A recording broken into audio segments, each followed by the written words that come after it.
Salam alaikum. Donc je vais aujourd'hui donc répondre à les questions qui ont été posées. Et en même temps, donc je vais essayer de continuer l'exemple concernant donc la fondation qu'on a déjà faite. J'ai eu deux questions. La première question c'est est-ce qu'on est obligé de faire la fondation par les deux méthodes? Non, j'ai dit ce n'est pas la peine, donc il faut choisir au niveau donc du prédimensionnement. Soit que je fais carré, soit que je fais une fondation carrée, soit que je fais une fondation rectangulaire homothétique avec A sur B égale à grand A sur grand B, soit que je fais selon la méthode proposée. La méthode proposée. Donc je vais prédimensionner selon l'une des trois méthodes et je vais donc calculer une seule fois. Donc je vais calculer une seule fois. Dans le cas carré, j'aurai un seul ferraillage dans les deux directions, le même. Dans le cas rectangulaire, je vais avoir deux ferraillages, un dans le sens A, un dans le sens B. Et par la méthode proposée, je vais aussi avoir le même ferraillage parce que j'ai mis en évidence A moins A égale à B moins B. Donc, une seule méthode. On doit appliquer une seule méthode selon ce que vous avez fait comme prédimensionnement. Ok. Ça, c'est pour la première question. Pour la deuxième question, donc une des étudiantes n'a pas compris les deux tiers. Donc, j'ai dit que si vous avez une fondation et une autre fondation dénivelée, si vous avez donc deux fondations qui ne sont pas dans le même niveau, s'ils ne sont pas dans le même niveau, il faut donc voir cet angle-là, de début, donc cet angle-là. Il faut voir cet angle-là. Pour qu'il n'y ait pas une influence des contraintes ici, les contraintes ici vont aller selon un angle en général de 2 tiers. Donc pour qu'il n'y ait pas incidence de cette fondation sur cette fondation, il faut que cet angle-là, donc je mets ici 2 tiers, c'est-à-dire j'aurai ici 2 et ici 3. Donc la tangente de l'angle, tangente de l'angle θ, est égale à 2 tiers, c'est-à-dire 0,66. Donc si votre angle est inférieur, donc il faut que tangente θ pour moi, il faut qu'il soit inférieur. L'angle réel, il faut qu'il soit inférieur à 0,66. Donc vous le mesurez. Donc si vous avez ici moins que 2, c'est bon, c'est OK. Parce que moins que 2, l'angle donc sera un peu rétréci. Donc ça, c'est une vérification qu'on doit faire pour qu'il n'y ait pas incidence de la fondation, de cette fondation, sur cette fondation. Sinon, l'état de contrainte peut donc agir sur cette fondation. Donc, si on respecte les 2 tiers, ici nous avons donc des fondations qui sont complètement isolées d'un point de vue sol. Ça, c'est les deux questions qui ont été posées. J'espère que ici c'est compris. Je vais maintenant donc reprendre l'exemple.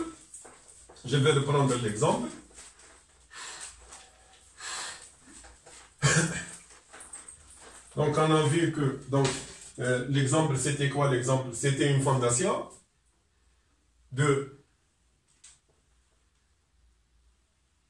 1,40 m par 1,50 m.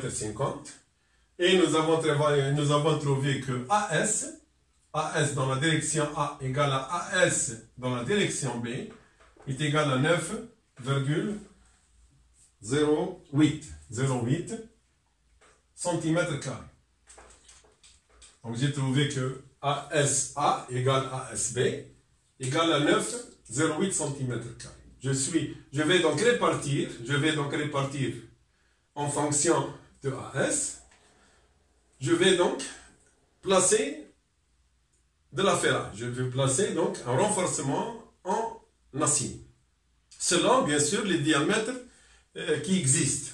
On sait bien que les diamètres existants, c'est à partir de le 8, le 10, le 12, le 14, le 16, le 20, etc.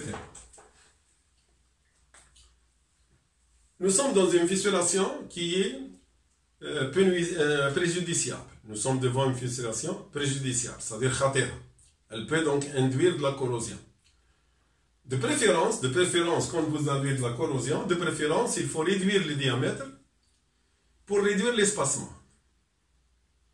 Si on augmente le diamètre, on va augmenter l'espacement et c'est pas bien. La fissure va se propager. Donc si je rapproche les armatures l'une à côté de l'autre, et bien ici j'ai une couture. Donc je traite plus la fissure. La fissure elle est bien traitée dans ce cas-là.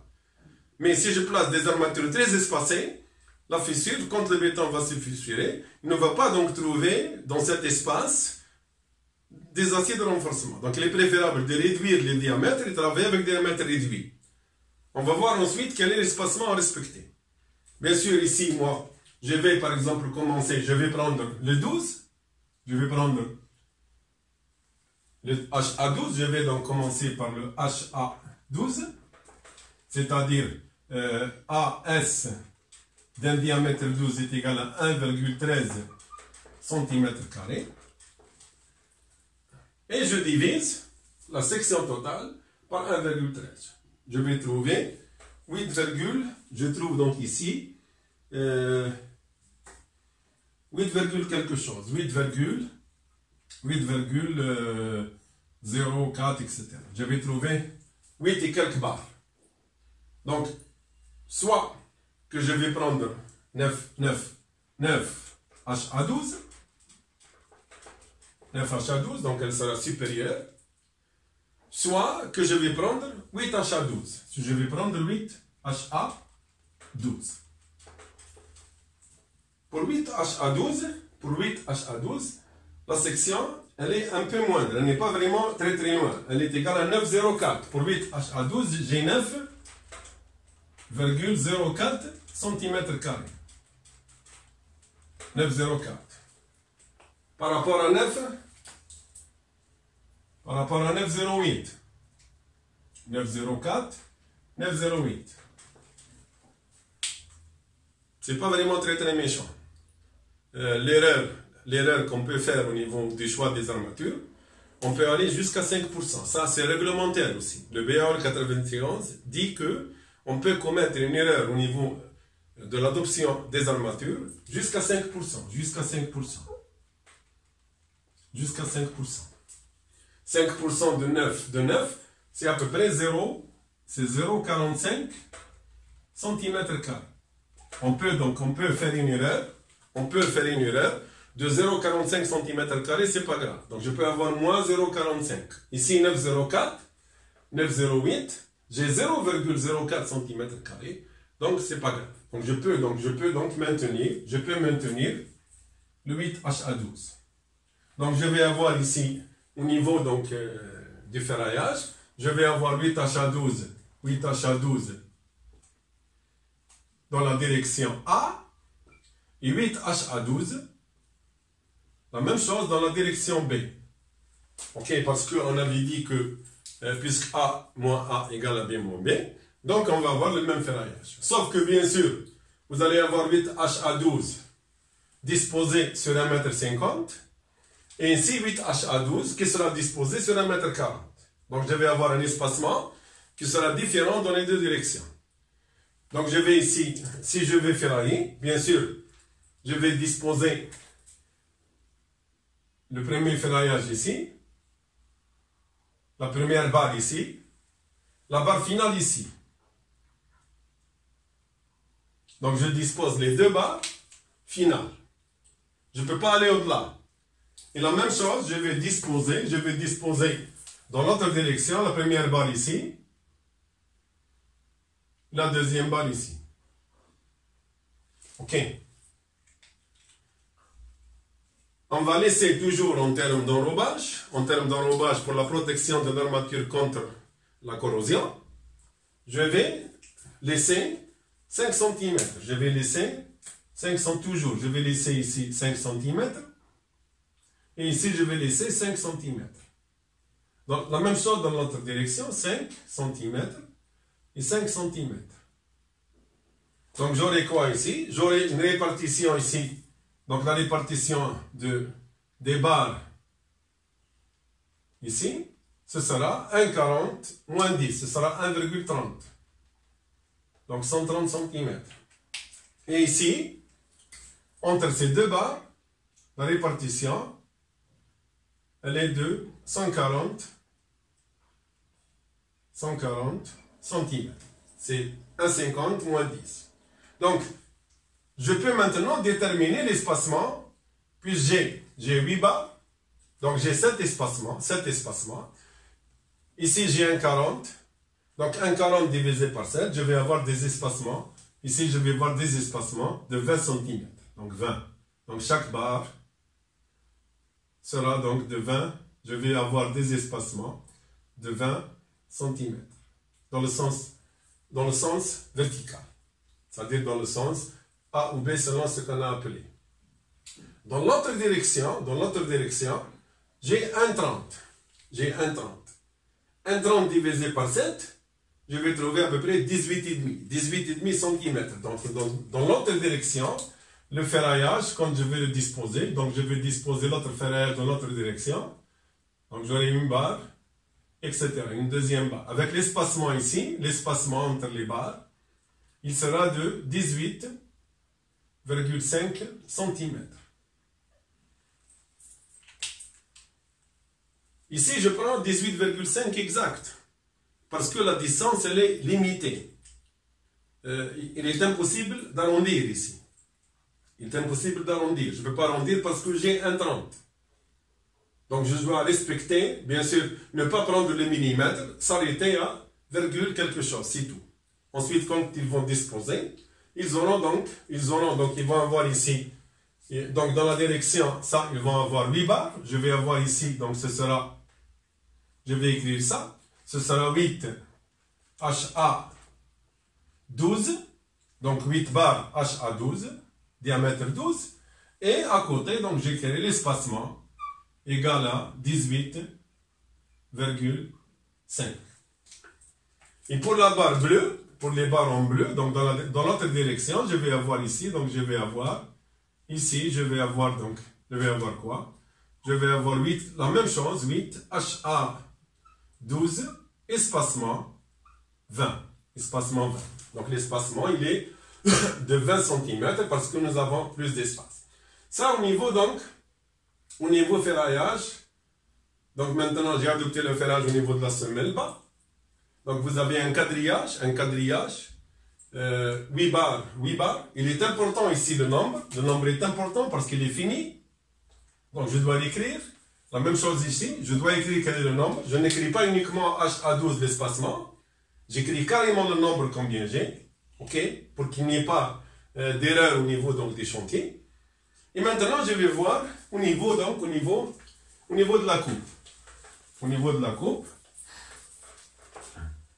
Donc, je vais effacer tout ça. Donc, si je vois maintenant ma fondation, donc j'ai une fondation qui a été, je vais voir dans les deux directions. Donc, je vais voir dans la direction, donc je vais faire deux coupes. Dans le sens 1,40, j'ai ici 35 et j'ai ici 30. Le poteau il fait 30, ok? Au niveau bielle, généralement l'armature elle est en bas. D'après nos calculs, l'armature elle est en bas. Donc je vais la disposer juste ici. Voilà l'armature. Elle sera donc en bas. Elle sera en bas. Ça, c'est l'armature. C'est le 8. Ici, c'est 8. J'ai combien ici? J'ai 8. HA 12. J'ai 8 HA 12. Ici, le problème, c'est l'ancrage des armatures. Bon, il y a des méthodes où on peut calculer. Est-ce qu'il est nécessaire? Est-ce qu'il n'est pas nécessaire? Est-ce qu'on doit ancrer ou ne pas ancrer? Tout va dépendre de la force et de l'adhérence de l'armature. Pour ne pas donc s'attarder, je préfère ne pas s'attarder sur l'ancrage. Je préfère le faire directement. Ce n'est pas la peine de s'attarder, de calculer, de vérifier. Ensuite, vous allez avoir une fondation avec ancrage, une fondation sans ancrage. Donc, c'est un peu délicat. Donc, je préfère ne pas faire de calcul et j'opte pour quelque chose de constructif. Donc, en général, toujours, donc, essayez de faire l'ancrage. Essayez de faire l'ancrage. Toujours, vous faites l'ancrage. OK? Toujours, vous faites l'ancrage. Toujours, vous faites l'ancrage. De préférence, faire l'ancrage. L'ancrage, on peut prendre un ancrage comme pour les cadres, par exemple. Je peux prendre ici la longueur de retour. Je peux prendre ici la longueur du retour. Je peux prendre ça égal à 10 fois le diamètre de l'armature. Je peux prendre 10 fois le diamètre de l'armature. Donc ici, par exemple, 12. Je vais prendre 12. Je vais prendre 12. 12 plus quelque chose, je peux arrondir à 15. Je peux arrondir à 15 avec le rayon. Je peux arrondir à 15. OK. Je peux aussi, comme j'ai dit, on peut aussi grignoter un peu sur la section de béton. Puisque nous avons diamètre 12, on peut enlever un peu de matière. Et on a vu que ça, c'est égal, elle doit être supérieure ou égale à 6 fois phi plus 6. Donc, c'est-à-dire 6 fois 1,2, 7,2. Donc, j'aurai ici, il faut qu'elle soit supérieure à 13,2 cm. Nous avons 35 ici. Donc, je peux prendre 15. Si mon béton est de classe S3 ou bien S4 un peu fluide, je peux aller jusqu'à 20. Donc, je peux prendre 20. Je peux prendre 20 cm. Je peux prendre ici 20 cm. Je vais prendre ici cette distance-là. Je vais la prendre égale à 20. Donc ici, je peux prendre 20 cm. Donc je vais prendre 20 cm. Donc je vais prendre ici 20. Je vais prendre 20. Donc ici 20. Et la hauteur totale, elle restera donc 35.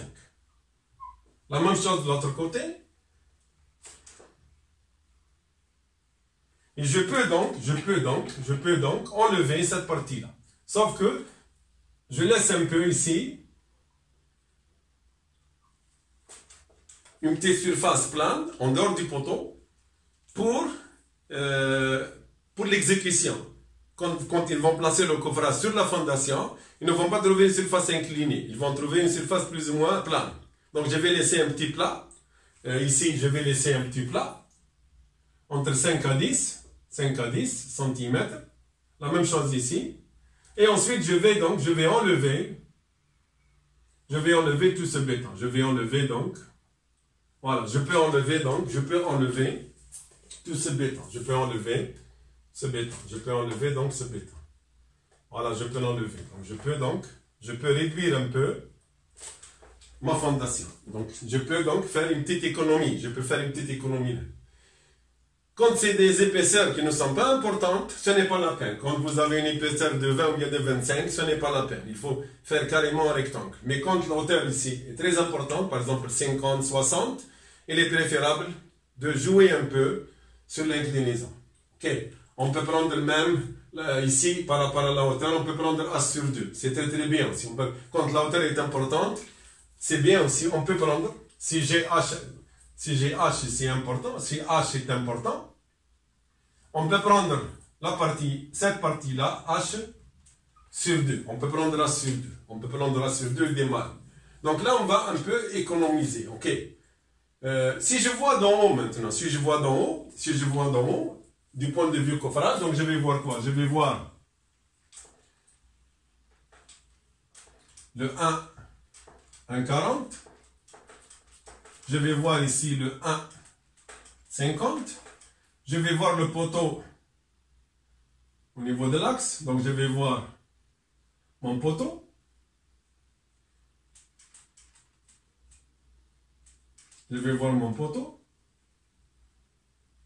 Donc, il fait combien le poteau? Il fait 30 par 40. Il fait 40 ici, dans le sens le plus grand. Donc 40 par 30, ici 30. 40 avec un 50, 30 avec un 40. Et ensuite, je vais voir aussi, la surface plane, tout autour du poteau. Celle-là, qui fait 5 à 10. Donc vous allez avoir des arêtes ici. Voilà, je vais voir ces points-là. Je vais voir ça. Je vais voir ça. Je vais voir ça. Voilà, je vais voir quelque chose de plan comme ça. Bien sûr, ici, vous avez par exemple 5 et 5, 5 et 5. Ça fera donc ici 40 et ici 50. Et ensuite, vous avez les arêtes qui descendent. Et bien, vous allez voir ensuite les arêtes. La réduction de votre section. Voilà, vous allez voir ça. Voilà, c'est l'arête de réduction. Donc, en général, ça, c'est le plan, c'est ce qu'on appelle, c'est le plan de coffrage. C'est le plan de coffrage. C'est le plan, déjà ici, je suis dans un plan de coffrage. Je suis dans un plan de coffrage. Si je vois maintenant ma coupe, ça, c'est la coupe dans le sens 140. Donc, c'est cette coupe-là. Donc, ici, je vais couper. J'ai coupé comme ça. J'ai coupé comme ça. J'ai coupé comme ça. Voilà. C'est la coupe 1, 1. C'est la coupe 1, 1. La coupe 1, 1 ici, elle représente le coffrage. Voilà, elle représente le coffrage en noir. Qui sera fait à part, tout seul. C'est le plan de coffrage. Et on aura aussi le plan de ferraillage. Le plan de ferraillage qui est indiqué comme ça. Donc on le voit, on voit une seule barre. Les autres sont juste à côté. Donc on voit une seule barre avec 8 HA12. OK. Dans l'autre direction, si je veux voir aussi dans l'autre direction, ici, je vais voir ici par exemple, comme ça, je vais couper ici. Donc j'aurai 2. Donc ici, c'est la coupe 1, 1. Et je vais avoir aussi la coupe 2, 2. La coupe de 2. Dans la coupe de 2, vous allez avoir la même chose. C'est les dimensions qui seront différentes. Donc on va avoir la même chose. On aura donc le poteau, il fait 40. Il fait 40. Ensuite, vous avez donc la même chose, 5 ou bien 5. Ensuite, vous avez comme ça. Et ensuite, vous avez ça. Donc on va voir ça. Voilà.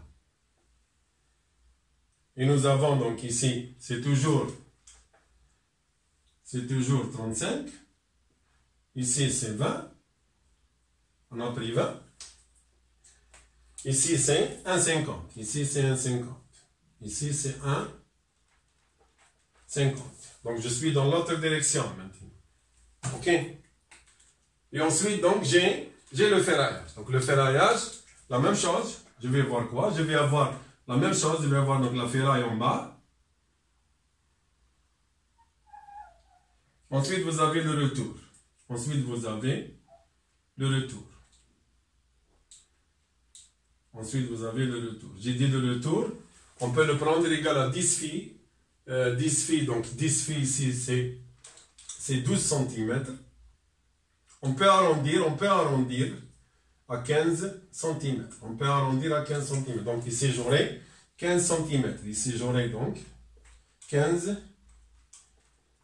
Ici, donc j'ai 15 cm.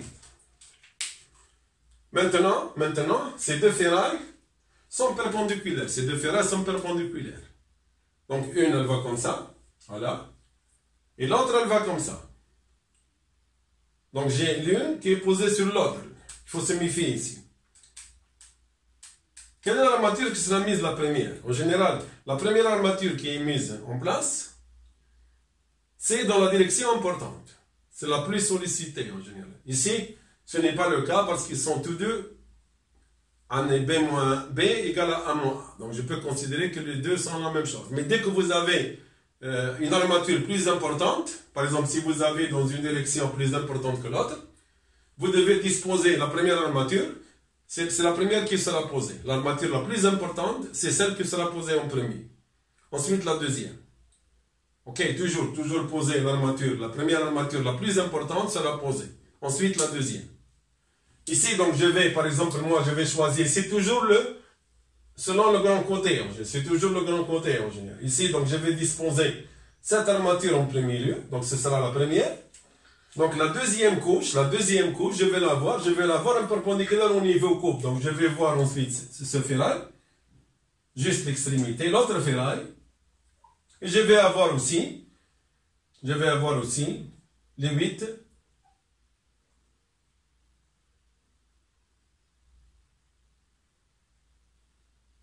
Voilà, j'ai combien ici? Voilà, je vois mis 1, 2, 3, 4, 5, 6, 7. Non, c'est pas. Donc, je vais avoir comme ça. OK.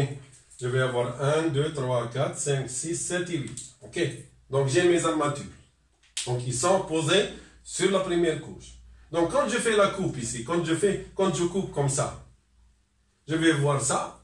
Les autres, ils sont en bas. Donc, je vais les voir en haut. Donc, il faut se méfier. Donc, je vais les voir où? Je vais les voir ici, en bas. Je vais les voir ici. Je vais voir ça ici. J'aurai 1, 2, 3, 4, 5, 6, 7 et 8. OK, je vais voir en bas. Donc, il faut se méfier. Donc, c'est pas grave au niveau plan, c'est pas grave de faire cette erreur-là, ce n'est pas grave. On peut représenter les deux en haut, c'est pas grave, mais exactement c'est comme ça. Pour qu'ils comprennent comme quoi c'est, donc cette barre-là, c'est elle qui est posée en premier lieu. Donc cette barre, c'est elle qui est posée en premier. Donc l'autre, elle est en bas. Donc si je coupe comme ça, je vais voir, voilà, c'est cette barre qui est posée en premier, ok. Ça, il y a donc plus ou moins un sens bien défini, ok. Donc à peu près c'est ça, notre ferraillage, à peu près c'est ça. Donc comme j'ai dit, je vais avoir ici cette distance, c'est 50, c'est 40 plus 10, la même chose ici, c'est 40, par c'est 30 plus 5 plus 5. Et toutes mes dimensions sont définies. OK. Maintenant, qu'est-ce qui reste maintenant? Il reste le poteau. Ici, toute ma fondation travaille en compression. Donc, je n'ai pas un problème de soulèvement. Je n'ai pas de flexion. Vis-à-vis, donc, je dois raisonner vis-à-vis du poteau. Je vais raisonner vis-à-vis du poteau. Ici, on peut voir que l'espacement ici, il est de combien ici? On avait dit qu'il est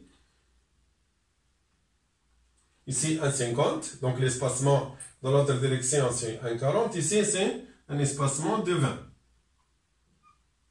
20 cm. Puisque vous avez 1,50, 1,40 divisé par 8, ça donnera donc cet espacement, donc 1,40 divisé par 7, ça donne, dans le sens 1,40, c'est un espacement de 20. Dans l'autre sens, l'espacement, donc cet espacement, c'est plus près, il est de 18,5. Donc je vais voir ça. Voilà, ici l'espacement, puisque 1,40, ici il est de 18,5. Il est de 18,5.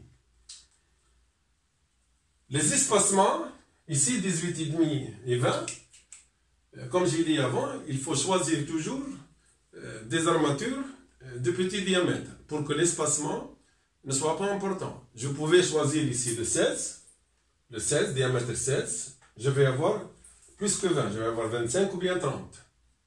Je peux choisir du diamètre 20, je vais avoir 3 barres, c'est tout. 3, 14 fois 3, donc je vais avoir 3 barres. Donc l'espacement sera 1/4 divisé par 3, c'est chaque 40 cm d'espacement. Vous aurez 3 barres. 1, 2 et 3. Mais c'est pas bien. J'ai dit qu'il faut toujours réduire. Réduire l'espacement pour réduire le diamètre. Dans le calcul des fondations en général, il n'y a pas de prescription des espacements. Si vous voyez par exemple le 2,13,2, il n'y a pas de prescription. Il ne donne pas quel est l'espacement maximum. Mais il donne quelque chose de global. Il assimile la fondation à une date renversée. Il dit que le calcul des fondations, c'est comme c'est des dates renversées. Donc on peut appliquer tout ce qui est dalle, tout ce qui est principe des dalles. Et généralement dans les dalles, l'espacement dans les dalles en général, il est préférable, si vous avez des dalles pleines, l'espacement en général, il est aux alentours de 30 cm. Donc l'espacement max, Donc je vous conseille de ne pas dépasser, dans les fondations, de ne pas dépasser des espacements de 30 cm. Il est préférable, il est au contraire, plus je réduis, et plus c'est bien pour la fissuration. 15 cm, 20 cm, c'est très très bien. 18,5 c'est bien. 15 c'est encore meilleur. 15 cm d'espacement, c'est encore meilleur. 25, c'est acceptable. C'est un peu plus, mais c'est acceptable. Donc je préfère rester dans ces distances-là. Je préfère rester dans ces distances-là. 10, 15, 20, 25. Ne pas aller au-delà de 25. Et ne pas aussi descendre au-delà de 10 aussi. Parce qu'au niveau exécution, ça demande beaucoup de temps. Donc il faut toujours avoir une moyenne. Le meilleur espacement en général, le meilleur espacement, c'est l'espacement c'est de 15 à 20. Le meilleur espacement, c'est de 15 à 20. Le meilleur espacement, c'est de 15 à 20 cm. C'est le meilleur espacement au niveau des fondations. C'est le meilleur espacement.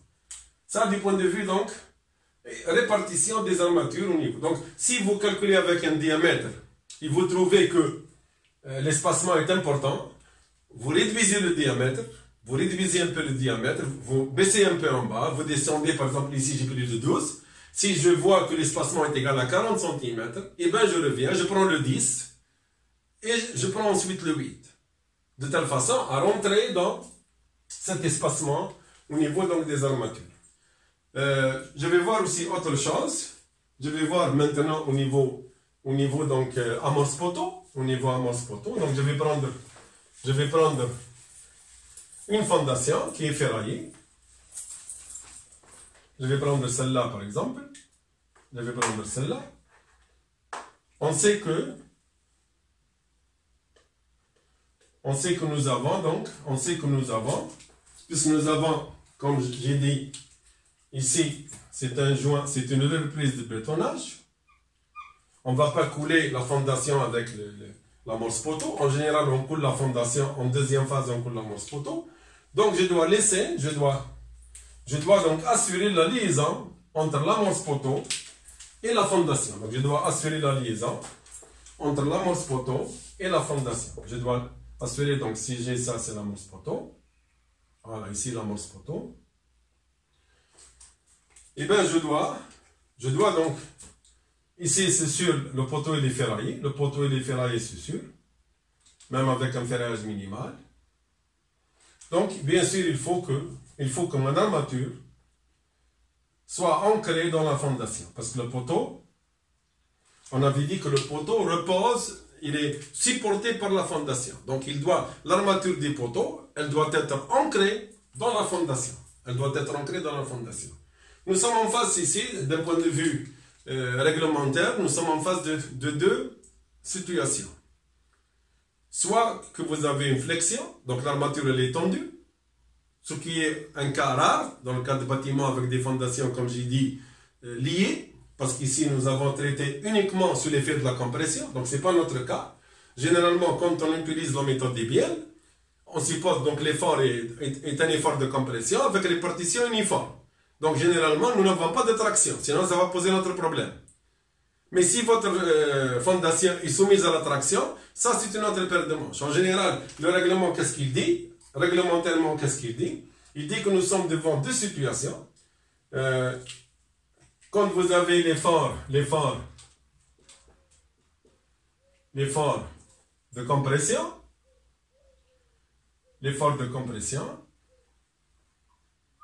en général, il suffit d'avoir ici la longueur d'ancrage, de pénétration ici, la distance, 20 fois le diamètre sont satisfaisantes. Dans le cas où vous avez un moment, donc ici donc uniquement N. Dans le cas où vous avez votre poteau peut être soumis à la traction, quand vous avez une traction de l'armature, donc cette armature est tendue, et bien il dit que il va falloir donc l'ancrer, il va falloir faire un retour de 35 fois, le diamètre. Ce retour ici, il est de la longueur de ce retour, elle est égale à 35 fois le diamètre. Ça, c'est pour donc tout ce qui est ancrage des amorces poteaux dans les fondations. Donc nous sommes devant deux situations. Soit que vous avez une traction dans l'armature et là vous devez appliquer 35. Et dans le cas où vous n'avez pas de traction, le poteau est comprimé, dans le cas de la méthode de Biel, et bien là, ça suffit de 20 filles. 20 fois le diamètre. Sauf que le problème qui se pose, c'est vrai, par exemple, nous sommes dans la méthode de Biel, donc l'effort est un effort de compression, je peux prendre 20 filles. Donc l'armature, elle est où donc? Qui va supporter l'armature? Imaginez que vous avez, imaginez votre fondation, imaginez votre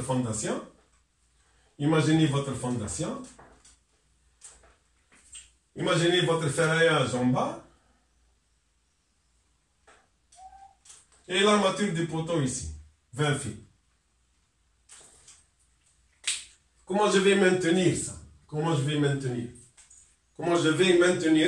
cette distance-là? Donc c'est un peu délicat. C'est un peu délicat. Donc, ici, je préfère, dans le cas où vous avez traction dans l'armature, on applique ça. Dans notre cas, eh bien, le minimum c'est 20 filles, ça ne me coûte rien du tout. Je vais faire ça. Pour que l'armature, pour le poteau pose il va reposer sur la semelle, sur l'armature, je peux faire ça. Et je peux prendre quelque chose de très petit, ici. Je peux prendre quelque chose de très petit.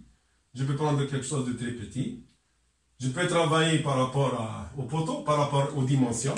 Vous avez par exemple ici, si vous avez 40,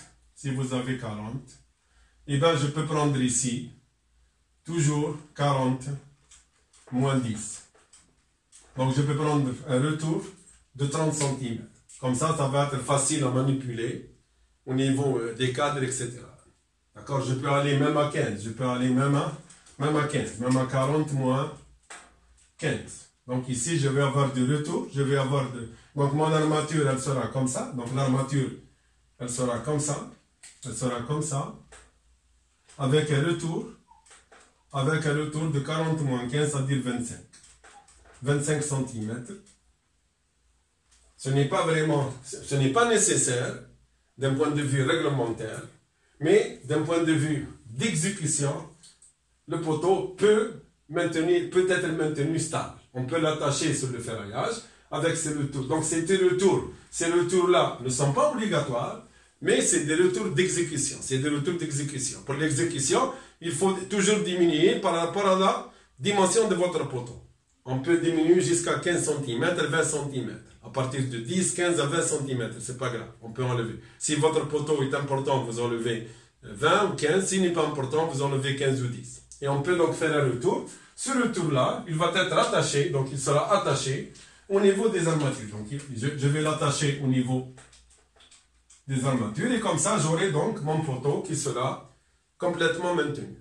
Au niveau, la deuxième chose, au niveau cadre, un poteau en général, si vous voyez ferraillage d'un poteau, vous avez toujours des cadres. Des cadres extérieurs. Donc vous avez toujours des cadres. Je peux avoir ici par exemple 2 cadres. Dans le cas de la fondation, ce n'est pas la peine de mettre les cadres ici. Les cadres, vous pouvez les faire démarrer à partir du nu. Ce qui est essentiel, c'est à partir d'ici. Les cadres, c'est à partir de l'amorce poteau. À l'intérieur, c'est pas obligatoire. Mais on peut mettre 1 ou 2 pour attacher, pour que le poteau soit stable plus ou moins, il ne bouge pas. Donc ce n'est pas obligatoire. Je peux mettre pas un espacement qui doit être respecté. Je peux mettre par exemple 2 cadres, et ces cadres-là seront à titre constructif. C'est tout. C'est pour faciliter l'exécution. De la pose de votre poteau. Pour le poser simplement, pour qu'il soit maintenu après le coulage de la fondation, vous allez avoir votre ferraillage qui est en attente. Il va être en attente parce que je vais couler jusqu'ici. je vais couler jusqu'ici. Je vais couler jusqu'ici. Donc, vous allez avoir le ferraillage qui va rester ici. C'est ce qu'on appelle le ferraillage. Il est en attente. Il attend. En attente, c'est quoi? Donc, il attend le ferraillage qui sera posé directement pour faire continuer les poteaux, bien les amorces poteaux. Ensuite, donc, qu'est-ce qu'on va faire ensuite? On va ramener notre ferraillage et on va le disposer. On va le disposer ici. On va le disposer ici. Et comme ça, je vais assurer la continuité. Bien sûr, ici, je vais parler d'autre chose. Ici, il faut que la longueur de recouvrement entre les armatures en général, il faut qu'elle ait une distance minimum de 40 fois le diamètre. De 40 fois le diamètre. Donc, il faut toujours veiller à ce que vous ayez, du point de vue armature d'attente, toujours plus que 40 fois le diamètre. Et plus vous rajoutez, plus c'est mieux. Vous pouvez mettre 50 filles, c'est mieux encore. Donc, c'est pas grave. Mais le minimum, c'est de disposer 40 filles. Donc, ici, donc, c'est d'un point de vue normalement constructif. Donc, j'ai essayé donc, de faire à peu près le maximum. Une seule chose je vais parler, la dernière chose dont je vais parler, c'est quelle est la profondeur minimum que je dois creuser. En général, si vous avez un sol, donc vous devez faire des fouilles. Je vais fouiller, donc je vais faire une fouille pour mettre ma fondation. Fouille, pour ensuite. Donc je vais faire la fouille. Donc je fouille et je vais mettre ma fondation. Avec l'amorce. Ici, il faut H minimum.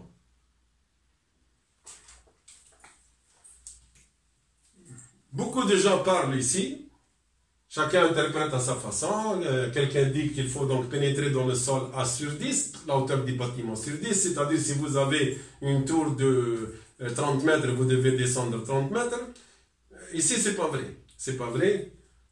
Les conditions sont définies par le fascicule 62 ou bien par le DTU 13.2.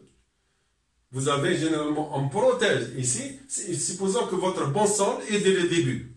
Supposons qu'ici vous êtes au bon sol, vous avez décapé, vous êtes au bon sol. Eh bien, vous n'êtes pas obligé de creuser 3 mètres, c'est faux ça. Généralement, il faut que le minimum ici, c'est la protection. Ici, la fouille, c'est la protection de la fondation contre en général le gel-dégel, s'il y a des climats où vous avez gel-dégel, ou bien protéger la fondation contre peut-être la pluie, etc. Donc généralement, ici le minimum, c'est 60 cm. Et quand il y a gel-dégel, donc là vous avez par exemple la neige, dans les zones où il y a une possibilité de neige, telles que Seraïdi, etc. Généralement, H minimum est égal à 1 mètre.